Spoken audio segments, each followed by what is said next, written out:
आं बे समाव दङ नं 70 मासबाद समस्तियावहा आरो समस्तिनि धनस्रिघाटआवहा दिनै इउपिपिएल राजखान्थि हान्जाया जयनिं हाबाफारि लादों। बे हाबाफारियाव नोंथांमोना नुनो मोन्दों गोबां बेयावहा रोजा रोजा सुबुंफोरा जयनिं जागासिनो फुंनिफ्रायनो। दा बे समाव आथिखालनि नं 70 मासबाद समस्तिनि इउपिपिएलनि बिजाथि बिथाङा मा फोरमायो दिनै बे हाबाफारिखौ लाना जों नोंथांसिम फोरमायनो सानदों। बे समावहा नोंथांमोननि बे नं 70 मासबाद समस्तियावहा गोबां जयनिंनि हाबाफारि नुदों आरो मोनसे दोहौ फैनाय नुदों। बेनि बागै मा बुंनो सानो सार? नंगौ दिनै जोबोद गोजोनथाव।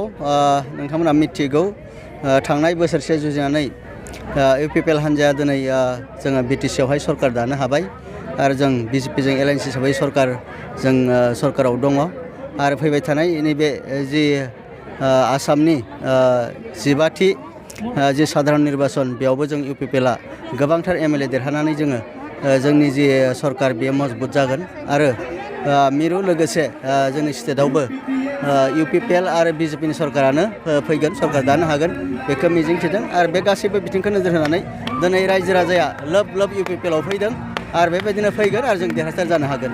बे समाव नं 70 मासबादाव बिपिएफ राजखान्थि हान्जानि बिजाथि सरन बर' बिथाङा बुंदों मासबाद समस्तियाव इउपिपिएलआ जेबो फेक्टर नङा होननानै। बे बिथाङा दिनै इउपिपिएलखौ नैबे 70 नं मासबाद बिधानसभा समस्तियाव बिथाङा फेक्टर नङा होननानै बुंदों। नाथाय बियो रोखा दिनै सरन बर'आ जेबो फेक्टर नङा। मानोना बेयाव आं मिथिगौ आं बेयावहाय देरहाखागोन आरो 2 नाम्बाराव थागोन जितु किसान बिथाङा 3 नाम्बार एबा 4 नाम्बारावसो थागोन। मानोना दिनै जोंहा सरकार दङ। बिपिएफआ दिनै 17 बोसोर बेयाव सासन खालामनानै एन्टि इनकामबेन्सि फेक्टर आरो कारापसन बिदिनो गोबां माने बिथांमोननि इलिगेल जि खामानि मावनाय बेखौ बयबो मिथिखागौ। हाग्रामा महिलारि बिथाङा दिनैनि थारिखआव बिथाङा बायदिसिना केस होफ्लानानै गावसिनि सरकारा फैगोन होननानै नंखाय बाथ्रा बुंबाय थादों।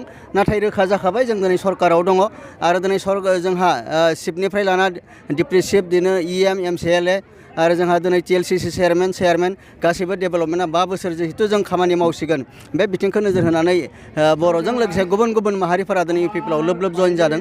खारन जों 5 बोसोरा जेबो गिनाङा जासे जों सरकाराव थाखागोन आरो बेनिफ्राय जों एमएलए आरो देरहाबावनानै जों मजबुत जागोन। बिटिआरनि जेसेबां दफाफोर फैदों दिनै बर'फोरजों लोगोसे बिभिन्न जनगोष्ठी जिखिनि दङ बिथांमोननि थाखाय जोङो समान मोनथाय, समान जौगानाय, अनलायनाय, शान्ति, गोजोन जों बेयाव लाबोगोन। बे समाव सरन बर'नि मुङावहा 1000निबो बांसिन आइवाइ न'खौ जाखांनायनि अभिযোग दङ। बिनि बागै मा बुंनो सानो? बेथ' सैथो बाथ्रा। बिनि सायावहाय आरटिआइ खालामनानै गासै बिथांमोना बै समावहाय 3500 आइवाइ न' जाख्ल'नाय अभियोग दङ आरो बेखौ जोंहा साखि हिसाबै दिनै मिथ्राम बसुमतारी बिथाङानो बुंबाय थादों। मानोना बिथांनि पेडआवनो बिथाङा जाल सहि खालामनानै बेबायदि आइवाइ न' जाख्ल'नायनि प्रमान दङ। दिनै बेफोरो दिनै केस जानानै दङ। बेयो रोखा बेखौ दिनै पेपार मिडिया आगोलावनो ओंखारखांबाय। रायजो राजा बे ओनसोलनि रायजो राजा मिथिखागौ। दिनैनि समावहा इउपिपिएल राजखान्थि हान्जायाव बेसेबांसो माने जयनिं जागोन? नोंथांमोना मिथिगौ दाख्लि प्रमद बर' बिथांजों दिलु शर्मा जाय बिथाङा बिपिएफनि जेनेरेल सेक्रेटारिमोन आरो गोलाव जुजिनाय जोंजोंनो आगोलाव दङमोन। बिथाङा बिपिएफआव थांदोंमोन। बिथाङा दिनै फैफिनबाय। बिथांजों गोजौ थाखोनि गासै दैदेनगिरिफोरा दिनै जोंनि इउपिपिएलआव जइन जाफैजोब्बाय आरो बिथाङा दिनै गामि हाबनानै खामानि मावबाय थादों आरो दिनै मोनफ्रोमबो प्राइमारि कमिटियाव जिखिनि मिटिं जादों दिनै गोबां जइन जादों आरो नैबेनो प्रमान बेवहाय जिखिनि दिनै 200निबो बारा जिखिनि जोंनि इउपिपिएल हान्जायाव हाबफैबाय आरो बिथांमोना दिनै जोंनि हान्जाखौ गोख्रों खालामनो खामानि मावगासिनो दङ। जोंनि जोबथा सोंथि इउपिपिएल राजखान्थि हान्जाया मासबाद समस्तियाव देरहागोना बेसेबां रोखा? बियो 100% रोखा आरो जोंहा दिनै ओरैनो 40,000निबो बांसिन भट दंखायो। नोंथाङा साननानै धनस्रि समस्तियाव रुजुग्रा मुसाहारिया थांनाय इलेक्सनावहाय 15,000 भट मोनदों। नैबेयाव निलुत नांजा स्वर्गियारि बिथाङा देरहाखानानै दङ। बेयाव 4 प्राइमारि दङ। बेयाव फ्राय 12,000 जोंहा भट दंखायो। मिथुराम बसुमतारी बिथाङा एआइडिएमनिफ्राय गेलेदोंमोन। बिथाङा 11,000 भट मोनदोंमोन।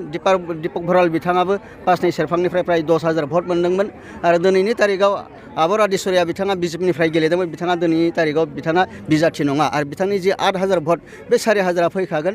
बेबायदि गासै जों हिसाब खालामनानै दिनै जोंनि आखायाव जोंहा इउपिपिएलनि भटआनो जोंहा 45निबो बारा दंखायो। Thank you.